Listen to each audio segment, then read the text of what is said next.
Clint Smith is writer, teacher, and the author of Counting Descent, which won the 2017 Literary Award for Best Poetry Book from the Black Caucus of American Literary Association and was a finalist for an NAACP Image Award. Clint has received fellowships from New America, the Art for Justice Fund, Cave Canem, and the National Science Foundation. His writing has been published in The New Yorker, The New York Times Magazine, The Atlantic, Poetry Magazine, The Paris Review, and elsewhere. He currently teaches writing and literature at the DC Central Detention Facility. His debut nonfiction book, How the Word is Passed, which explores how different historical sites reckon or fail to reckon with their relationship to the history of slavery, will be published by Little Brown in June 2001. He received his BA from Davidson College and his PhD from Harvard University. It is an honor to have you here with us, Dr. Smith. Thank you so much. All right, there we go. There we go. There we go. Good to be here. Good to be here. Thank you, everyone, for having me. Give me 1 second. I am thrilled to be here with you all at this event, on this day, on this occasion, and you all have had what seems like a really wonderful event thus far, and an entire day of things planned, and so it just means a lot that I'm a part of it. So, as was mentioned, I'm a writer and a poet, so this is not going to be a sort of traditional keynote, if you will. I'm not going to be presenting PowerPoint presentations. I'm not going to be just kind of talking at you for the next 45 minutes. Part of what I'm interested in doing is using my writing as a way to sort of invite you all in to the conversation. And so during my talk, I'm going to share some poems throughout that sort of serve as anchors for the types of things that I hope we'll be able to have a conversation about after. And so, if we were in the before times, as I like to call it, we would all be together. We'd be in the same auditorium. We'd be spending time together and sort of feeling one another's energy. We are unable to do that today, obviously, given the times we find ourselves in. But part of what we try to do is sort of recreate the sort of energy we would have if we were in person, to the extent that we can virtually. And so, typically if people go to a poetry event, people think you're supposed to sit there and be polite. You're just supposed to be like, then you do a polite little golf clap at the end. That's whack. That's no fun. We don't do that here. So if you like something, everybody's on video. So if you like something, I want to see you snap. If you really, really like something, we see you do the delicious chocolate noise. That's when you go, It's like, You're on mute, so we can't hear you, but people around you, you can feel the energy. We can see the kind of oozing through the camera. And then if you really, really like something, we see you do Jesus, but with a sh. So it's like, Jesus, and you fall over on the person next to you, or you just fall out of the frame. Please don't fall on the person next to you unless, unless they're in your bubble, unless they say it's okay. We don't want, this is not a means of continuing to spread COVID. But yeah, and then, I think we don't have the chat function here, but you can also use the reaction emojis, just so that we all feel like we're in community together to the extent that we can. So part of what I'm going to be talking about is, as a means of honoring Dr. King and his legacy, I think part of what's important to understand is how racism is not just an interpersonal phenomenon in which people are mean to one another or use racial slurs, but it is something that is embedded into the history of this country. And part of what I think is important, part of what I'll try to talk about, are the different ways that the history of racism has created the contemporary landscape of inequality as we understand it today. And so for context, I was born and raised in New Orleans, Louisiana, in a very mixed race, mixed income community. I had Black friends, white friends, Asian friends. It was like the Disney Channel. It was great. We were riding our bikes, theme music playing in the background. Our hair was blowing in the wind. It's clearly their hair, not my hair. And my dad would always say, he's like, I love that you have such a diverse group of friends. That's why we sent you to school. That's why we moved to this neighborhood. but you have to understand that the implications for the decisions that you make might be very different for you than they are for your other friends. And when you're a kid, you don't understand that. When you're a kid, you're just like, you're the mean dad, you're the strict dad. Why can't you be more like Tommy's dad? And he's like, Tommy don't live in this house. Then he walks away very dramatically because he's watched far too many Denzel Washington movies, and he thinks that he is somehow a Denzel equivalent. But I think that what it reminds me of is when Tamir Rice was killed. Tamir Rice, some of you all will know, was the 12-year-old boy who was killed in Cleveland, Ohio, shot while playing with a toy gun in a park in an open carry state. So police shot him within 2 seconds of pulling up to the scene. So obviously multiple layers of issues to that case. And I think about what happened to Tamir Rice represents the sort of most lethal extension of my parents' fear. And I think about the interviews that I watched of his mother, who talked about how she had this conversation with him, how careful she had to be, or how careful she told him he needed to be, how she told him not to, play outside with using this sort of thing, make sure you carry yourself in a certain way so that you're not considered to be a threat, and how his life was taken anyway. And I think about the conversation that my parents had with me along similar lines. And I think about the sort of intergenerational nature of that talk. And my grandfather had a certain conversation with my father, that my father had a certain conversation with me, that I will one day have to have a certain conversation with my own son, who right now is 3 years old and loves pizza and pineapples and pachycephalosauruses and all these dinosaurs that I've just realized existed over the last several months. And when we walk through the grocery store, when we walk through the park, when we're going on a walk down the street, people are like, oh, he's so cute, he's so adorable, what a lovely little boy.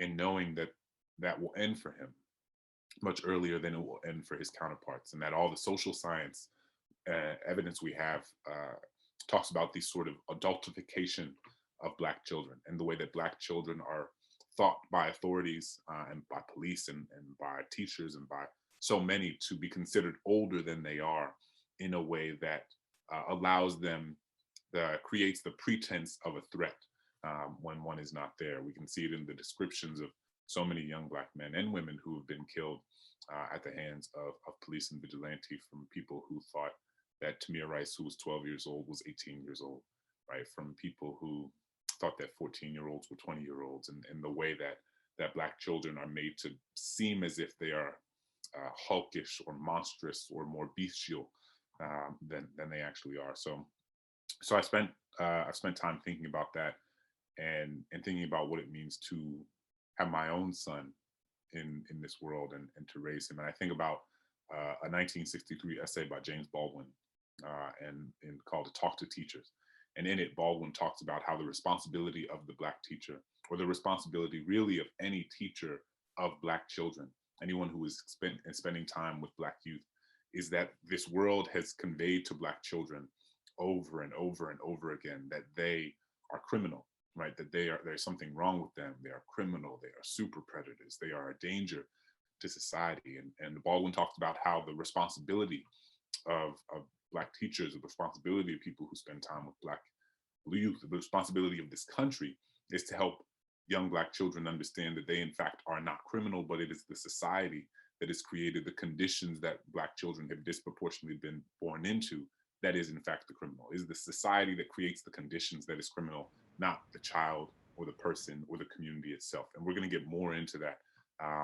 But I think that stays with me a lot when I think about what is this conversation going to look like when I have it with my own son, and how do you communicate to a young person the realities of the world while also communicating to them that it is not their fault.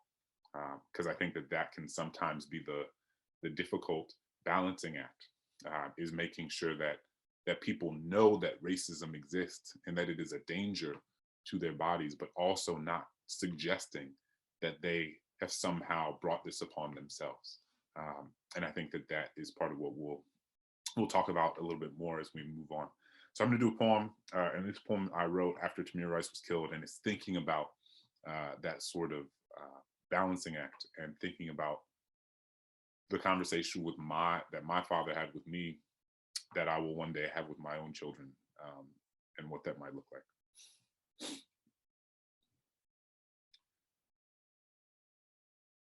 One night when I was 12 years old, on an overnight field trip to another city, my friends and I bought super soakers, turned the hotel parking lot into our own water-filled battle zone.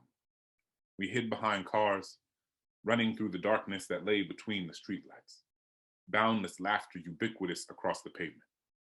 But within 10 minutes, my father came outside, grabbed me by my forearm, and led me into our room with an unfamiliar grip.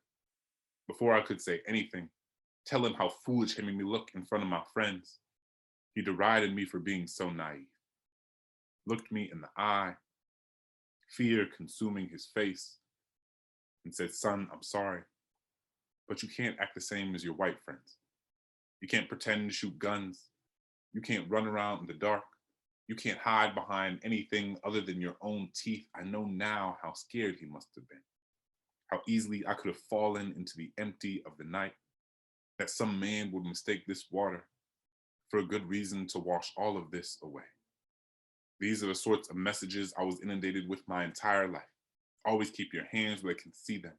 Don't move too quickly. Take off your hood when the sun goes down. My parents raised me and my siblings in an armor of advice, an ocean of alarm bells so someone wouldn't steal the breath from our lungs, so that they wouldn't make a memory of this skin, so we could be kids, not casket or concrete. And it's not because they thought it would make us better than anyone else. It's simply because they wanted to keep us alive.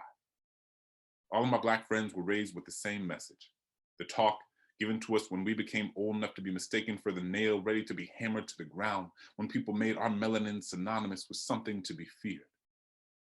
But what does it do to a child to grow up knowing that you cannot simply be a child, that the whims of adolescence are too dangerous for your breath, that you cannot simply be curious, you are not afforded the luxury of making a mistake, that someone's implicit bias might be the reason you don't wake up in the morning.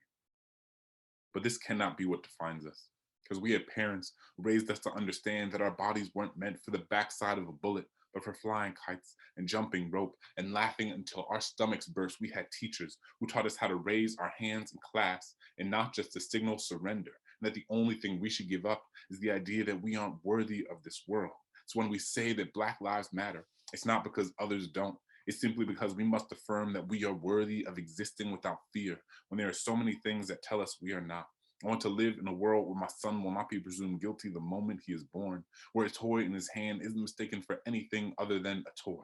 And I refuse to accept that we can't build this world into something new, someplace where a child's name doesn't have to be written on a t-shirt or a tombstone, where the value of someone's life isn't determined by anything other than the fact that they had lungs. A place where every single one of us can breathe. And so that's that poem. Usually after a thing, we would have, if we were in person, we'd have you clap. But like clapping feels like mad aggressive on like a virtual thing. It's like so the snapping works, the reaction emojis work, whatever floats your boat.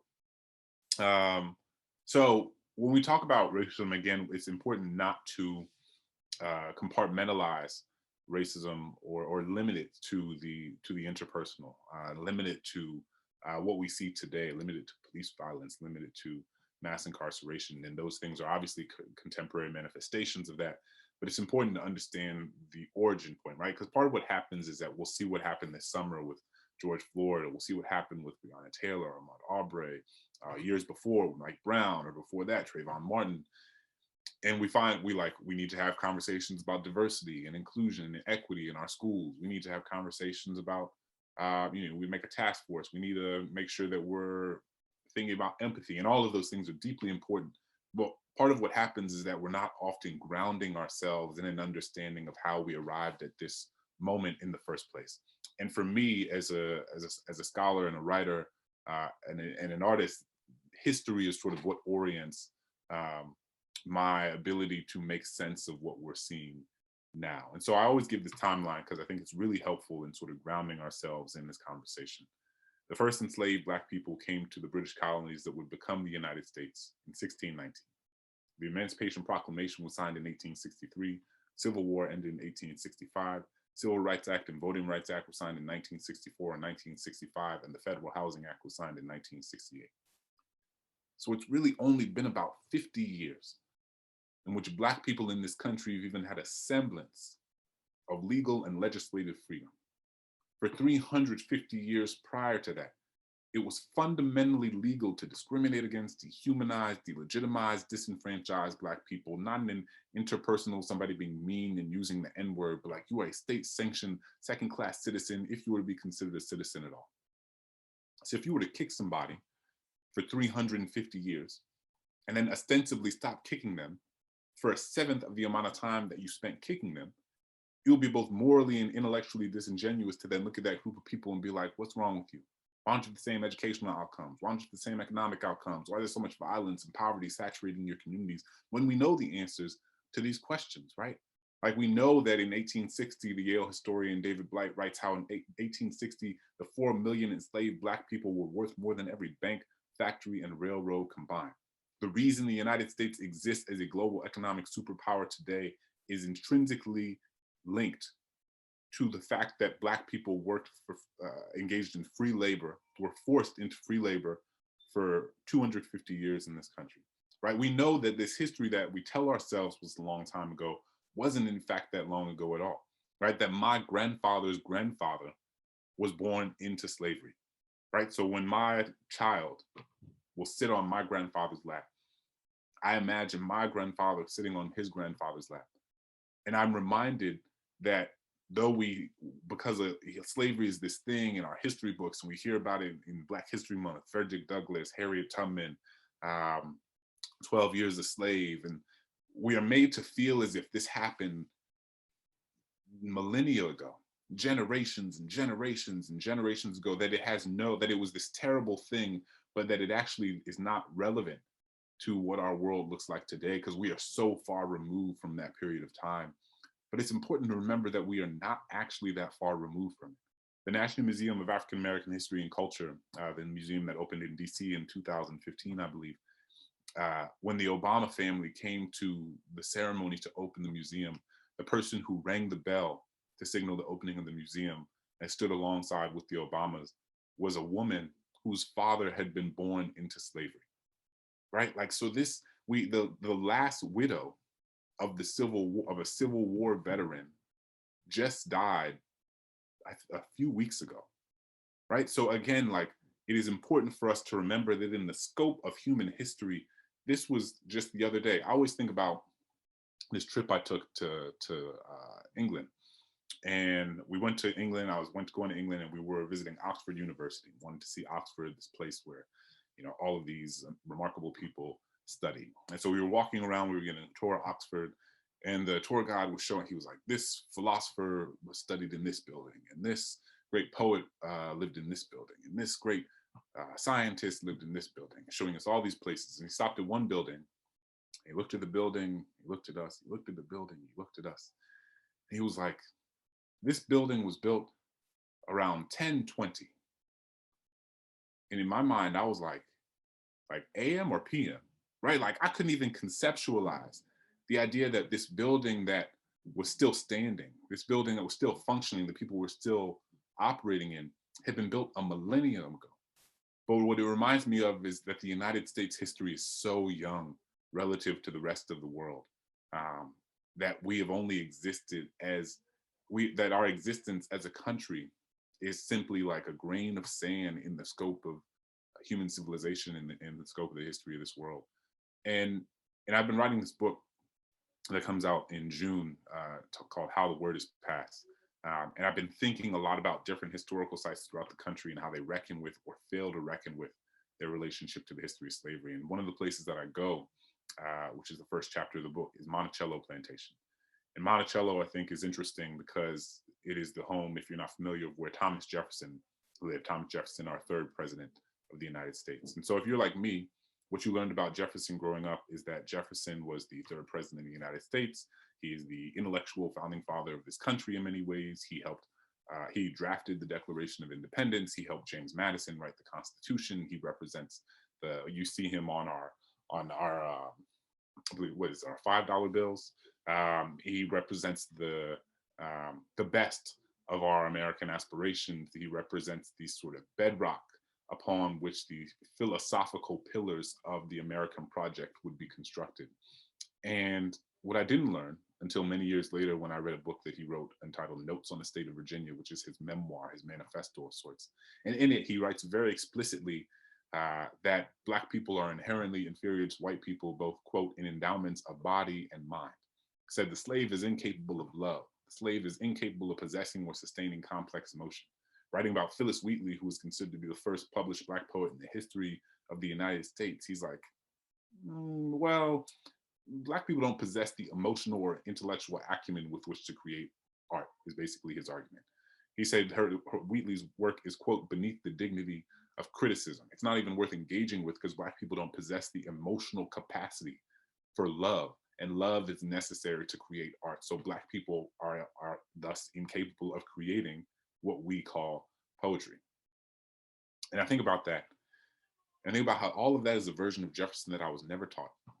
And think about how Jefferson is in some many ways a microcosm for the story of America, in which we are often so committed to the idea of American exceptionalism that we suppress anything that makes us look unexceptional. And we don't reckon with this sort of duality, the entangled, often contradictory duality of this country, in which it is a country that at once is unlike any other in the history of the world and has created unparalleled uh, upward mobility and economic opportunity for millions and millions and millions of people over the course of generations. And that though that opportunity for upward mobility and that economic prosperity has come at the direct expense of millions and millions and millions of other people who have been specifically and intentionally and intergenerationally oppressed. And the thing is that both of those things are the story of this country. And you can't pretend one exists without pretending the other exists. You can't lift one up because it's convenient for a sort of narrative you want without also recognizing that the other exists. And I think Jefferson in many ways embodies that duality, in which Jefferson was a brilliant man and who wrote one of the most important documents in the history of the Western world. And he was deeply racist, right? He is someone who laid the intellectual bedrock, intellectual foundation upon which this country would be built. And he is someone who enslaved over 600 people over the course of his lifetime, including 6 of his own children that he had by an enslaved woman on his plantation named Sally Hemings, right? And that, like, both of those are Jefferson in the same way, like both of these things are America. And I think that is reflective of the way Dr. King thought about what America was. He was like, America, he talked about the Constitution and the Declaration of Independence as sort of promissory notes, right? He's talked about these documents as aspirational. He said that the Constitution has said, this is what we are building, this is what America represents, and it has not done so yet, right? But it can do so. But part of the work is making sure that this country lives up to the promise that it made, even though it has not done so for many, many, many of its citizens, and thus needs to be pushed in order to move in that direction. And so part of what I explore in the book is how an institution like Monticello that conveys both parts of those stories of who Jefferson was and what he stood for. Because I think it's important, you know, I grew up getting like a very narrow understanding of who our founding fathers were. And I was taught only that they were these great men with these great ideas who created this experiment in democracy that had never been done before. And a lot of that is true. What's also true is that they have very specific ideas of who would and would not be included in the social contract that they were creating. And they weren't thinking about women. They weren't thinking about Black people. They weren't thinking about indigenous people, right? The list goes on. And so for us to understand why our country looks the way that it does today and how inequality manifests itself today, one of the first things we have to do is go back to the origin story of this country and understand who it was being founded for and who it was not being founded for. I'm really interested in the founding fathers and how we can sort of break down the mythology of who they were to get a more honest understanding of all that they stood for. And one of the things that we know is that 12 of our first 18 presidents owned enslaved people. 8 of them owned enslaved people while they were in office. And so this poem is a letter to 5 of them.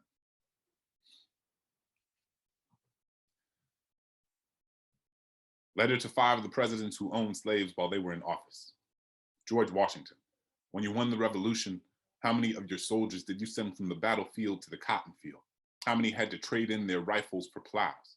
Can you blame the slaves who ran away to fight for the British? Because at least the redcoats were honest about their oppression. Thomas Jefferson, when you told Sally Hemings that you would free her children if she remained your mistress, did you think there was honor in your ultimatum? Did you think we wouldn't be able to recognize the assault in your signature, the raping your slave, when you disguise it as bribery, make it less of a crime? When you wrote the Declaration of Independence, did you ever intend for Black people to have freedom over their bodies, James Madison? When you wrote to Congress that Black people should count as 3/5 of a person, how long did you have to look at your slaves to figure out the math? Was it easy to chop them up? Did you think they'd be happy being more than just half human, James Monroe? When you proposed sending slaves back to Africa, did Black bodies feel like rented tools? When you branded them, did the scar on their chest include an expiration date? When you named the country Liberia, were you trying to be ironic? Does this really count as liberation? Andrew Jackson, was the Trail of Tears not enough for you? Was killing Cherokee, Choctaw, Creek, Seminoles not enough to quench your imperialism? How many brown bodies do you have to bulldoze before you can call it progress, Mr. Washington, Jefferson, Madison, Monroe, Jackson? When you put your hand on the Bible and swore to protect this country, let's be honest in who you were talking about. When the first Independence Day fireworks set the sky aflame, don't forget where we were watching from. So when you remember Jefferson's genius, don't forget the slaves who built the bookshelves in his library. When you remember Jackson's victories in war, don't forget what he was fighting to preserve. When you sing that this country was founded on freedom, don't forget the duet of shackles dragging against the ground my entire life. I've been taught how perfect this country was. But no one ever told me about the pages torn out of my textbooks, how Black and brown bodies have been bludgeoned for 3 centuries and find no place in the curriculum. Oppression doesn't disappear just because you decided not to teach us that chapter. If you only hear one side of the story, at some point you have to question who the writer is. That's that poem. So, as part of this book, which is coming out in June, and I think you all might be getting some copies. We're trying to arrange something, but one of the places I go in addition is Angola. And if you're not familiar, Angola prison is the largest maximum security prison in the country. It's in southern Louisiana on the border of Mississippi and Louisiana. The largest maximum security prison in the country. It is built on top of a former plantation, and and 75% of the people incarcerated there are Black men. Over 70% of them are serving life sentences. And so what I tell people is that if we were to go to Germany and you had the largest maximum security prison in Germany, built on top of a former concentration camp, in which 75% of its occupants were Jewish, that place would be a global emblem of anti-Semitism. It would be such an affront to our moral and ethical sensibilities. It would be abhorrent. If people would be protesting outside of it every day, if such a place was even ever allowed to exist, which it's difficult to imagine that such a place would be allowed to exist at all, because it's so clearly inconsistent with any notion of justice, morality, and ethics. And yet, here in the United States, the largest maximum security prison in the country, 18,000 acres, bigger than the island of Manhattan, is sitting on top of a former plantation in which the vast majority of the people currently in that prison are Black men who continue to go out into fields in the morning and in the evening while someone watches them on horseback with a rifle over their shoulders, while they pick crops and beans and vegetables, and for a period of time, cotton, for between 2 and 20 cents an hour. And so part of what I think about is the ways that white supremacy not only enacts violence on people's bodies, but also collectively numbs us to certain types of violences that should otherwise be wildly unacceptable, right? Like, what is it that allows us to allow a place like that to continue to exist in this country in ways that we simply cannot imagine existing in other places? And so Another thing that I'm thinking about, there's been a lot of conversation recently over the past several years, and especially over the course of the past several months since this summer, and again recently after the attack on the U.S. Capitol, is this idea of the Confederacy, right? So at the U.S. Capitol, we saw a photo of a man carrying a Confederate battle flag. Since this summer, we've been having renewed conversations about whether Confederate statues should stay up or whether they should come down. And it's an interesting conversation for me. And this book, in many ways, began by thinking about began in 2017 when several major statues in New Orleans, which is my hometown, came down. And statues of Robert E. Lee, Jefferson Davis, P.G.T. Beauregard, and one to the Battle of Liberty Place, which was when a violent white a violent white mob attempted to overthrow the interracial government of Louisiana after Reconstruction, and or during Reconstruction rather. And I think that people fundamentally misunderstand the nature of what the Confederacy was in ways that are unfortunate, but also consistent with the sort of propaganda of the lost cause that has existed since the Civil War ended. And so, some people will be like, "Oh, was the Civil War?" If you look at the Southern Poverty Law Center study, for example, in 2018, Southern Poverty Law Center said that only 8% of U.S. high school seniors are able to identify slavery as the central cause of the Civil War. 8%. But what's interesting is that all you have to do to understand why the South seceded from the Union is look at the declarations of Confederate secession that they wrote for themselves. All you have to do is look, for example, at a document from the state of Mississippi in 1861, where they said, and quote, "Our interests are thoroughly identified with the institution of slavery, the greatest material good in the world."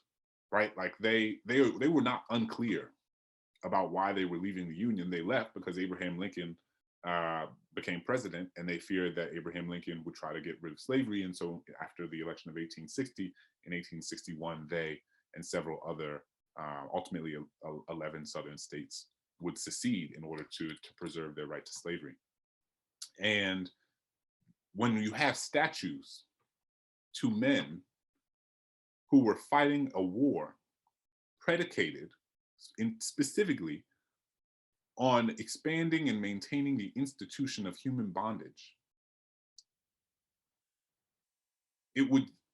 and put those statues up across the country, that would seem inconsistent with the sort of, as King again said, the promissory notes and the promissory documents of who this country said it was going to be. You have statues of traitors, white supremacist traitors who fought a war to defeat the country and to keep my ancestors enslaved, millions and millions of people.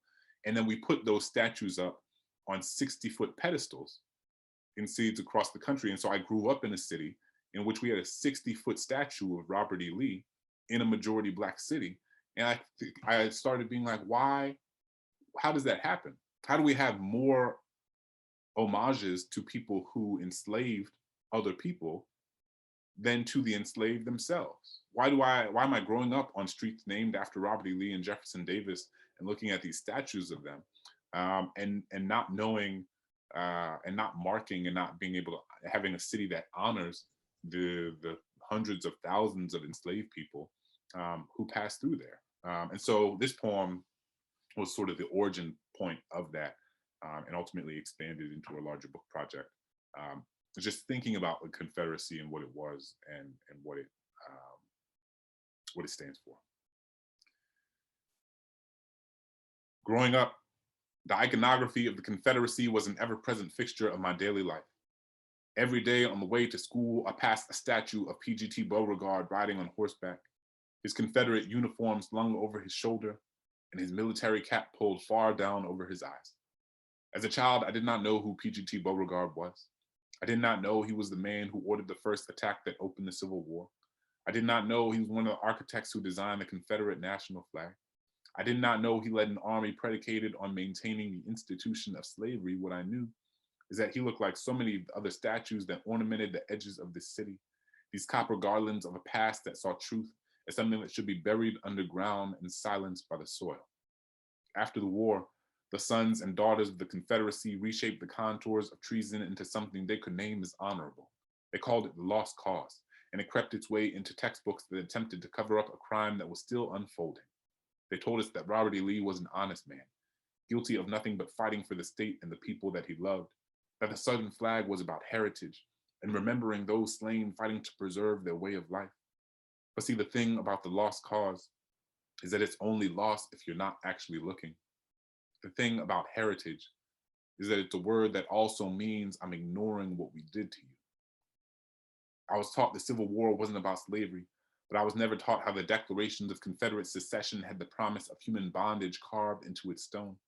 I was taught the war was about economics, but I was never taught that in 1860, the 4 million enslaved Black people were worth more than every bank, factory, and railroad combined. I was taught the Civil War was about states' rights, but I was never taught how the Fugitive Slave Act could care less about a border and spell Georgia and Massachusetts the exact same way.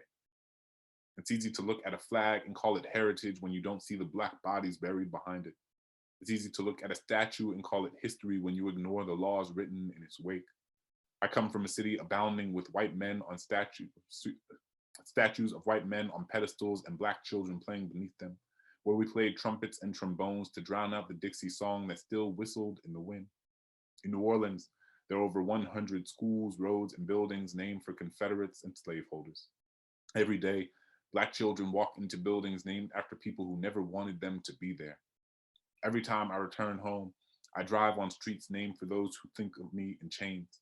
Go straight for 2 miles on Robert E. Lee, take a left on Jefferson Davis, make the first right on Claiborne. Translation, go straight for 2 miles on the general who slaughtered hundreds of Black soldiers who were trying to surrender. Take a left on the president of the Confederacy who made the torture of Black bodies the cornerstone of his new nation. Make the first right on the man who permitted the heads of rebelling slaves to be put on stakes and spread across the city in order to prevent the others from getting any ideas.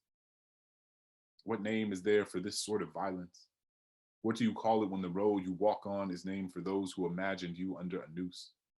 What do you call it when the roof over your head is named after people who would have wanted the bricks to crush you? And that's that poem.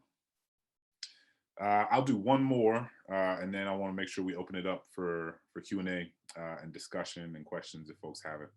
And so, you know, I've spoken thus far a lot about slavery, in part because that's been one of my own sort of intellectual projects over the last 3-4 years is really digging deep into that scholarship and literature and trying to get a better sense of how that period of time has shaped what our current world looks like and the way that we fundamentally misremember what that period was. Because slavery is one of those things that's tricky because it feels at once that we talk about it like both that we talk about it all the time, right? People are like, oh, we always talk about slavery. Slavery's so horrible. Let's talk about something other than slavery.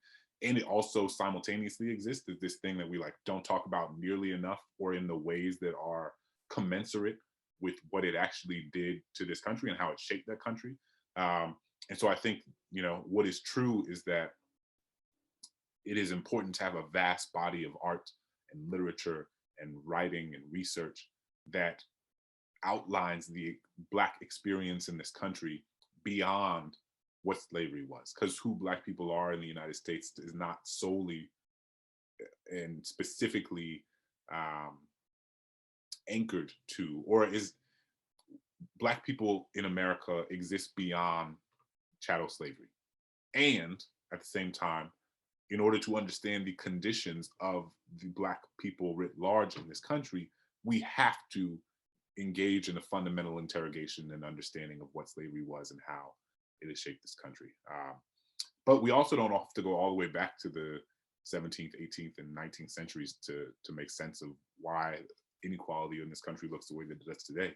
Something Dr. King always talked about, and there's a clip of him discussing this, being interviewed, I think, by NBC News in a church in what might have been 1963 or 4, and in it, part of what King is discussing is the ways that this country has set up a set of policies, right, that have fundamentally prevented Black people from having access to the same levers of economic upward mobility that white people have had the opportunity to get.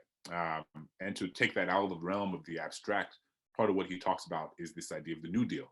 And so the New Deal, if you were like me, you were taught that the New Deal was the, most progressive series of legislative acts that have ever been signed in the 20th century.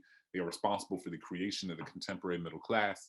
They are the thing that lifted millions of people out of poverty into the middle class, into the suburbs, into two-car garages, into college degrees, and all of these things. And in many ways, that's true. And what's also true, what I didn't learn until I read, is this book here? Here it is. The Convenience of Being at Home. It's a book by historian Ira Katz Nelson called Fear Itself. And he has another book, and a sort of abridged version of this, called When Affirmative Action Was White. And when he says what affirmative action was white, what he means is that the New Deal was essentially affirmative action before we had what we know as affirmative action today in the context of higher education. And when he says that, what he's saying is that, when the New Deal was signed, Black people didn't have access to, even though this was the sort of largest mechanism of upward mobility that this country in many ways has ever seen, Black people didn't have access to the sort of fundamental tenets of it. So Black people didn't have access to Social Security, minimum wage protection, housing mortgages, healthcare, GI Bill, union membership, right? The things that literally laid the economic bedrock of social and upward economic mobility in the 20th century. Black people didn't have access to them. They were specifically and intentionally not given to Black people, and specifically Black people in the South, where the majority of Black people lived at that period of time. And so if you have the greatest mechanism of upward mobility in a century, and you give it to one group of people, and you very intentionally don't give it to another group of people, you shouldn't be surprised generations later when there are disparate outcomes along the lines that these resources were allotted. But part of what it also demonstrates is the nefariousness with which contemporary policy has prevented Black people from having access to upward mobility. So, for example, in the New Deal, they didn't say Black people can't have Social Security. What they said is that farm workers and domestic workers don't have access to these programs, knowing that 75% of farm workers and domestic workers in the South were Black people, right? So like part of what happens in contemporary public policy is that you don't need to say, we don't want Black people to have this, or we want to put a lot of Black people in prison, or we want to keep Black people in poverty. What you do is you put in policies that are on their face race neutral, but have very racialized outcomes that the people inscribing and creating them often realize. We see that today in the context of voter suppression, right? People don't say we want to prevent Black people from voting. What they do is they do put policies in place that they know will disproportionately impact Black people who tend to vote in certain ways, right? And so the nefariousness of this we've seen throughout American history, and we see the sort of contemporary manifestations of that today. So I'm going to do one last poem about the New Deal, and then if we have time for a conversation after, I would love to hear some of you all's questions. In 1932, the Great Depression had taken America by the throat and rendered it an alchemy of dust and rations. The country had been decimated by a market that could no longer hold up a history of hypocrisy, and it crashed like something that has never before known what it meant to fall. In response, Franklin D. Roosevelt signed a series of legislative acts designed to lift the country from its knees. The laws transform the economy and are responsible for the foundation that created the contemporary middle class. In the 1930s, 75% of Southern Black folks were either maids or farm workers. In the 1930s, the only workers who didn't qualify for the benefits of the New Deal were maids and farm workers.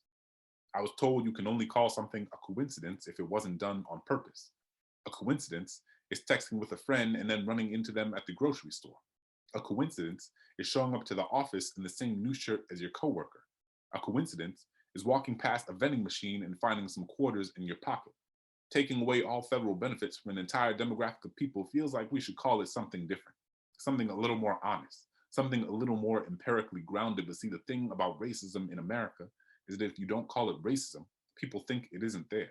It's the shadow no one can see when it is standing right behind you. It's the carbon monoxide killing you in a room where there is no smoke. A million Black folks end up in prison and people shrug and ask what happened. An unarmed man is shot by police when he is running in the opposite direction and people call it self-defense. Interstate highways are built to Black communities and people suddenly can't explain why all the businesses have failed. If you take away Social Security, minimum wage protection, housing, mortgages, the healthcare, you don't get to then turn around, see poverty, and act like you're surprised. How can you take the water from a fish tank and not expect the fish to suffocate, to gasp for its life, to flap violently against the surface while you watch from the other side of the glass? When a fish dies from having no water, do we call that a coincidence? If you block the sun from reaching a tree, you have to ask why it doesn't grow. The government won't give you a loan to buy a house in a better neighborhood, then they blame you when your son gets shot. The city never built a hospital on your side of town, then they tell you it's your fault that the cancer spread. They stuff you into public housing and then tear it down and ask why all the schools are empty. If we didn't say it directly, you can't blame us when it happens. If we continue to keep our eyes shut, it can't be our fault that we don't see you.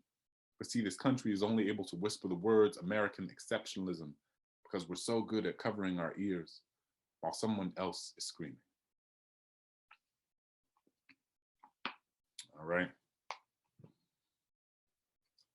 So if we want to open it up for Q&A, that would be grand. Is there a way that I can see everybody's faces now?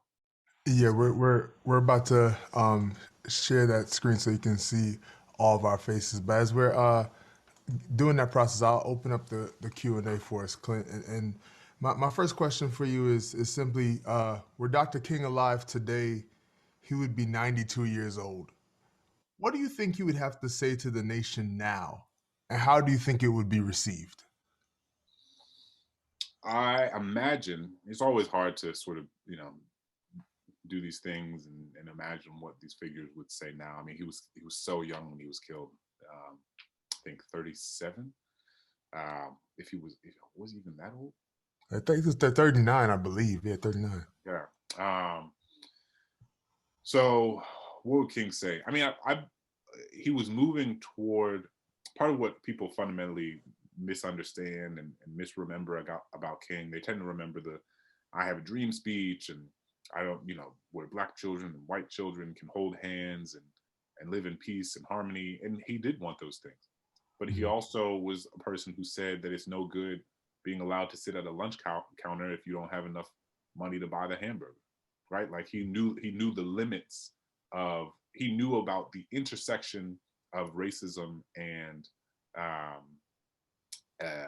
poverty and the ways that sort of insidious cocktail was what was preventing the United States from, again, living up to the sort of promissory notes and the aspirational documents that it had written in the 18th century. And I think that King would say, would remind us that, kind of as I alluded to before, that but for the arbitrary nature of birth and circumstance, any of us could find ourselves in a position in which we were born into poverty, in which we were born into a different race, a different body, a different culture, in ways that would fundamentally alter the trajectory of our lives, right? Like I think he had a very sort of Rawlsian conception of that. John Rawls is a political philosopher. And we forget too that King was a philosopher, right? Like he had a PhD and he was somebody who, there's another great book. I think it might be downstairs.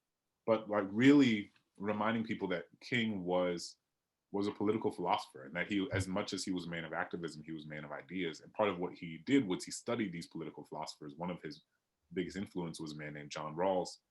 And Rawls believed in this idea.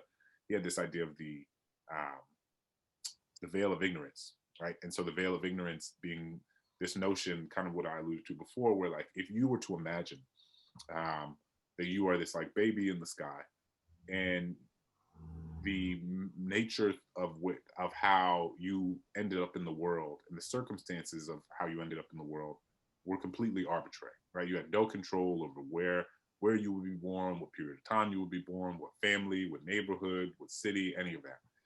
His argument is that you would want to create a society that no matter where you ended up, you would not live in poverty. You would not be subjected to racism. You would not be subjected to sexism. You would want to build a truly equitable world and an infrastructure that would protect you and give you security, safety, and peace, no matter where you were born.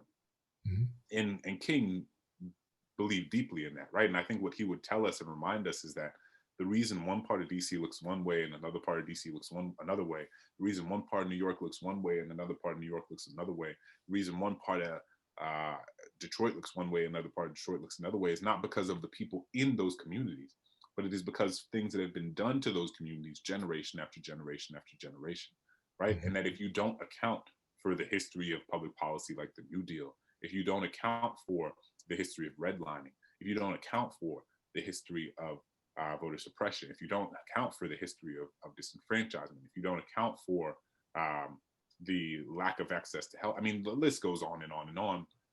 He's like, you can't look at Black people now and say, look, the Black people are disproportionately involved in violence, or Black people are disproportionately living in poverty, or Black people are like Black people just need to work harder. They just need to pull themselves up by their bootstraps. King would say, like, there are no boots. There are no boots. You've taken away the boots. And if somebody has their foot on your neck and is telling you to get up while they keep their foot on your neck, then like the words that they're saying are empty. And he's saying that there is an inconsistency. He would say that there has been and continue to be an inconsistency with regard to what America tells people about itself and what America tells Black people about how to escape disproportionate poverty and systems of oppression, and the reality of what the systems that are in place that perpetuate that inequality.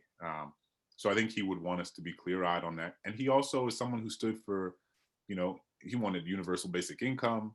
He wanted a universal job program. He said that the United States, in his Beyond Vietnam speech in Riverside Church in, I think, 1967, was the greatest purveyor of violence in the history of the world. He was fundamentally against American imperialism and militarism.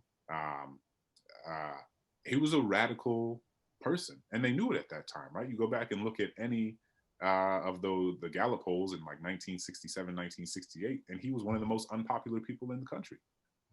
Like most people had a negative view of who Dr. King was, and we have the nature of time and space and hagiography makes it so that we imagine him as this fluffy teddy bear that everybody has always loved, but that's just it's not true.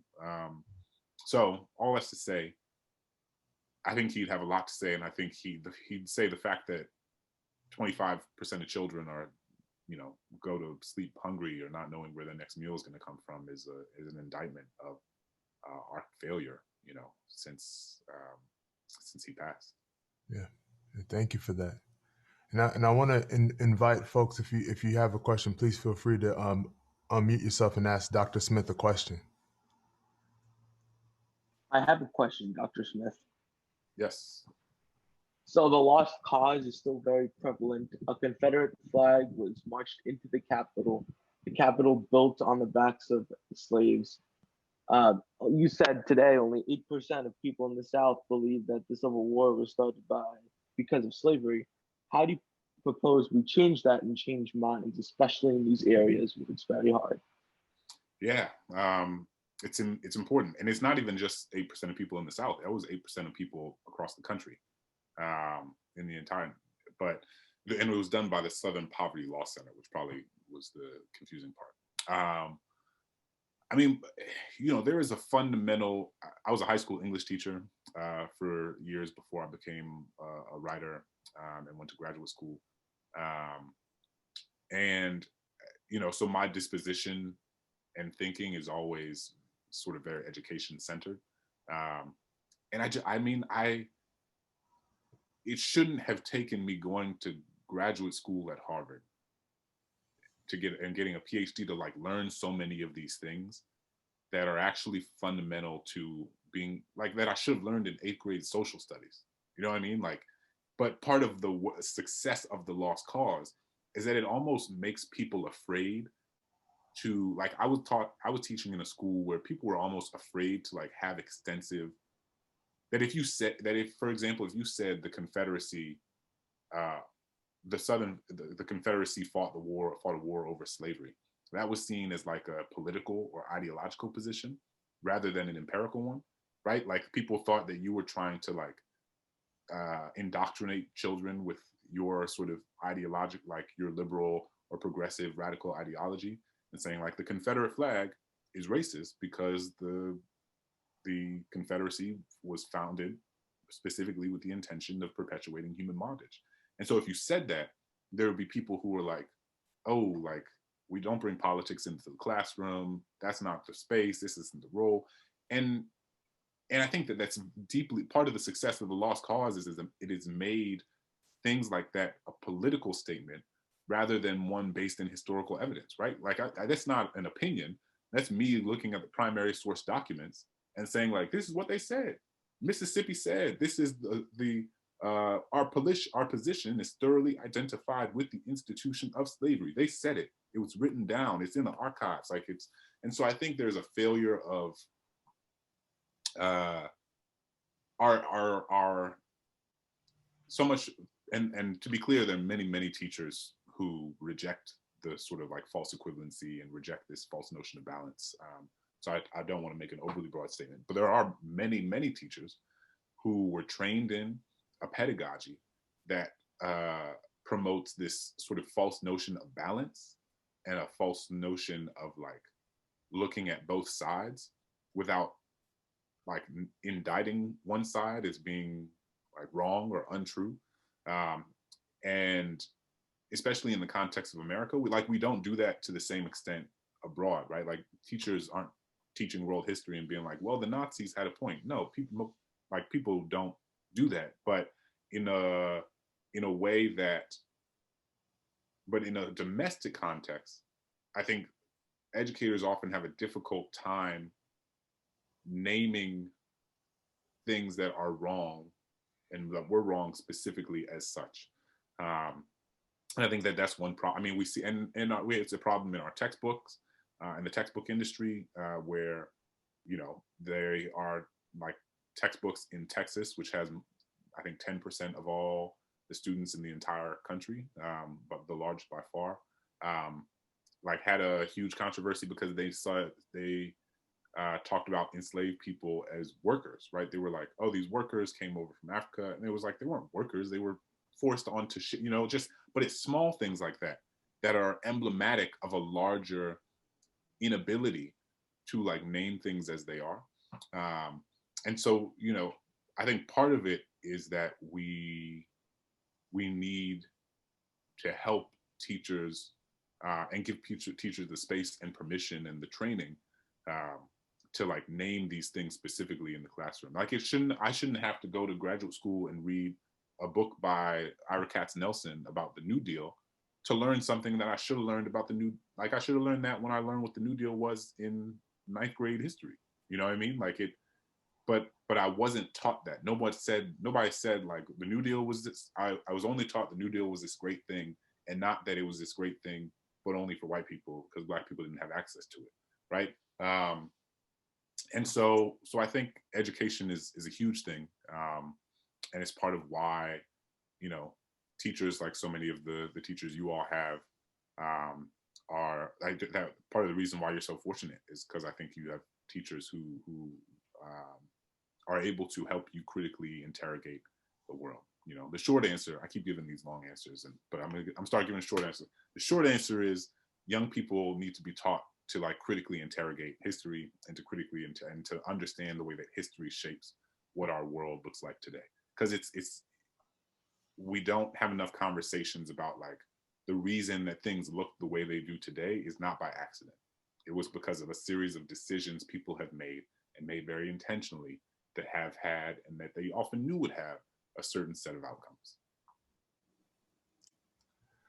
All right, we have time for one more question for Dr. Smith. Who'd like to ask Dr. Smith a question? I was rambling too long. No, it's all good. Keep it cooking. So You'd mentioned earlier that we have, presidents that had slaves, and, obviously we've made large moral progress since then.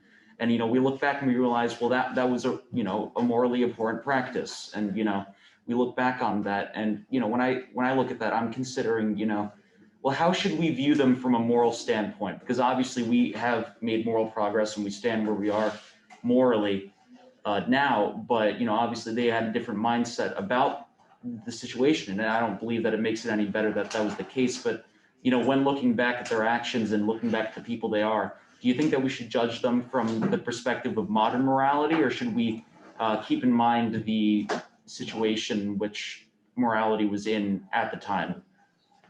Yeah, no, it's an important question, and I think something that's important to remember is that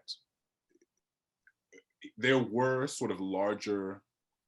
different conceptions of morality in a sort of larger social context, in terms of sort of like notions of collective morality.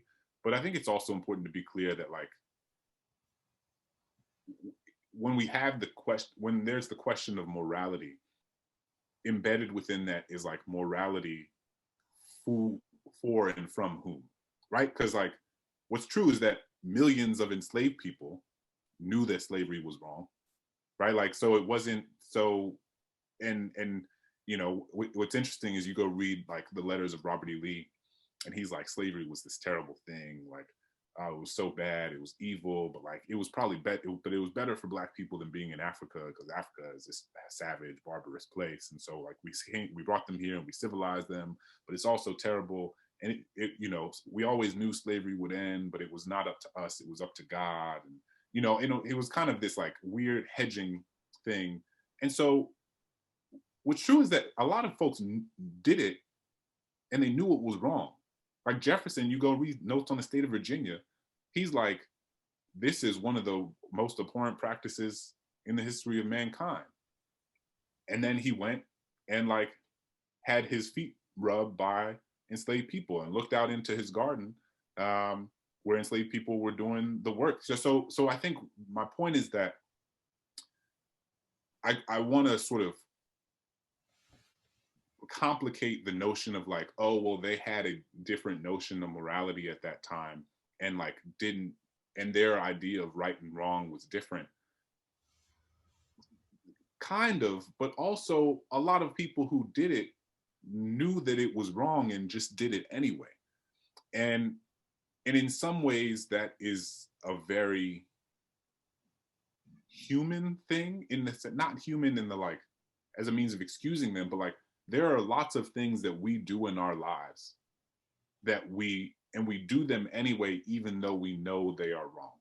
And we do them anyway, even though they are inconsistent with our larger set of values. A part of what I'm always thinking about, I'm always wondering, I'm like, what are the things that I'm doing now that I will look back on, or that people will look back on and be like, I can't believe they did that. I think about, and this is, I want to be very clear, like I'm not equating like what I'm about to say with slavery at all, but like I think about, like I eat meat, right? I love chicken, I love ribs, I love, it's delicious. I love barbecue. And factory farming is a terrible, terrible, terrible thing. And like eating as much meat as we do is horrific for climate change. And I know these things, and yet I often make a decision.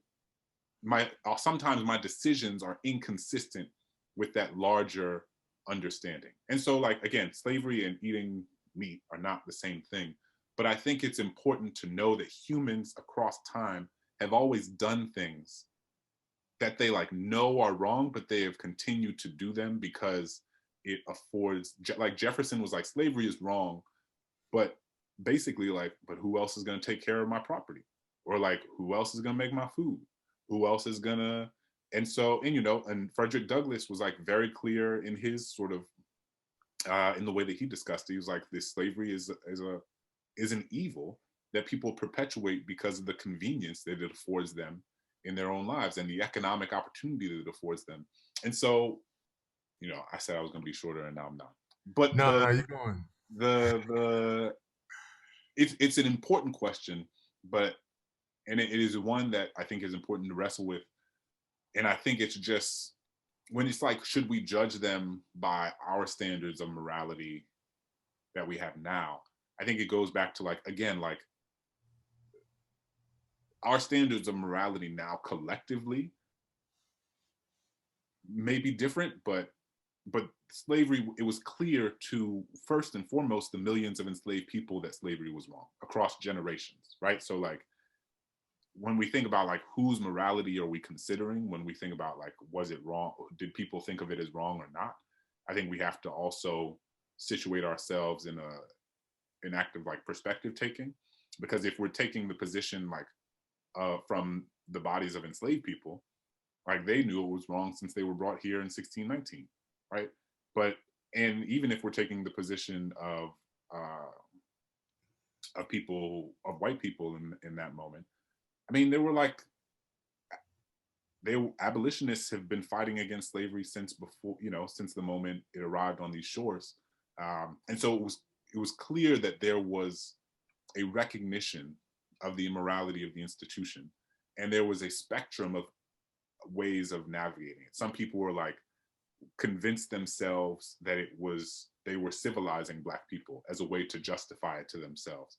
Some people convinced themselves that they were better off here than in Africa as a way to justify it to themselves and sort of provide a level of to mitigate their sort of like discomfort with it. Some people said that our job was to bring them here to make them Christian. Some people said, you know, like, well, I treat my slaves really well. Some people said, I mean, humans have always tried to find moral justifications to continue doing things that they know they shouldn't do. Like the people who did that knew it was wrong, but you find a way to try to go to sleep at night. So yeah. So the answer is like, when we're judging them, the idea of like that we're judging them from this perspective or from our standards today as compared to our standards of, you know, 1860, I would just argue that the standards they were there in 1860. Like people knew it was wrong, and they did it anyway for a lot of reasons. Yeah, Clint, I know I said that was the last question, but I just got a message from our group. So let's go ahead with the next question. It was my fault because I should have answered like 8 by now, but I keep. No, these are wonderful answers. So there's no fault. This is evidence from my wife about how long-winded she says I am. It's recorded too, so we send it to her. Oh man. All right, go ahead, Miss Lou's group. Hi, I was supposed to, well, first, thank you for your speak. That was great.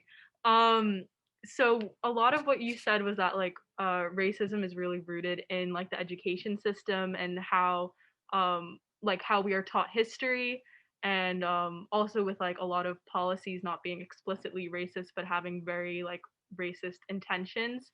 So with all that being said, to what extent can we like hold people accountable for these beliefs when it's been so rooted in how like they were raised?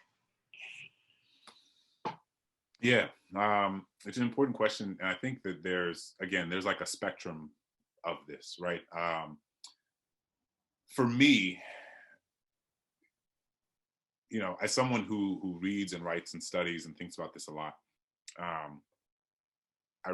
think that there are a lot of people who just don't know, right? Like I really believe, like when I started learning this stuff, it was like somebody removed a veil, right? It was like, and it became this really emancipatory thing for me, this almost liberating thing, where I was like, I had been inundated my entire life with messages, implicit and explicit, that people who looked like me lived in the conditions that we did disproportionately because of something we had done, or because it was our fault, or because, and that me as someone who like went to certain schools or like did certain things was an exception to a rule, right?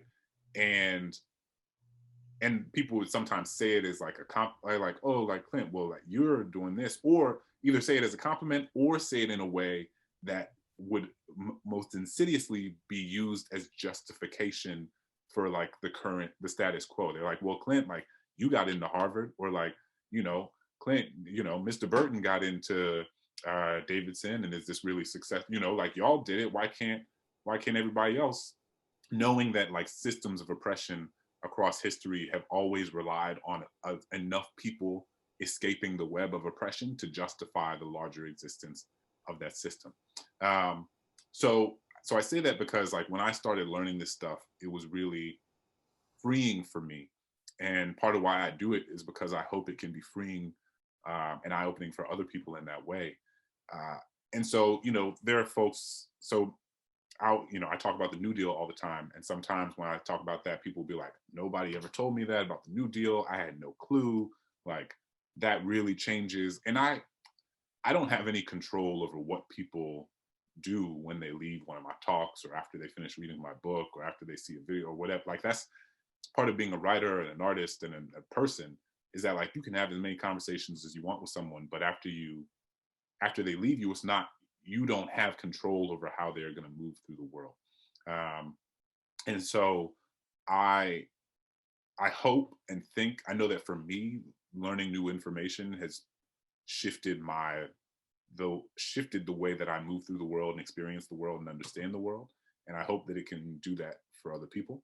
I also know that there are like many, many people for whom you can show them all the empirical evidence, all the historical evidence, all of the data, all of this, and like they're not going to believe you, because their ideological project is not one that is tied to like, oh, if you show me this evidence, now I will believe this thing. It is something that's reflected in a sense of self, like something much deeper, in a sense of self. So like one of the places that I go in the book is the largest Confederate cemetery, in one of the largest Confederate cemeteries in the country. And I went there for the Sons of Confederate Veterans Memorial Day celebration.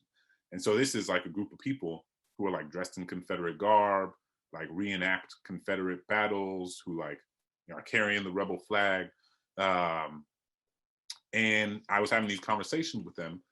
And what became clear is that like, it is not about like, oh, well, if you just read the Declarations of Confederate Secession, you'll change your mind. Or if you like understand the history of slavery more in depth. No, it's like, it's tied to a sense of self. It's tied to a sense of lineage. It's tied to a sense of who they believe them. Like if they accept that their ancestors, if they are to accept in their mind that their great-great-grandfather fought a war to perpetuate slavery, then it is an indictment of their entire lineage for them, right? And thus an indictment of themselves, and they are unwilling to accept it because it is not about whether it's like true or not. It's about being able to move through the world and tell a certain story about who you are and who your father was and who your grandfather was and who your children will be.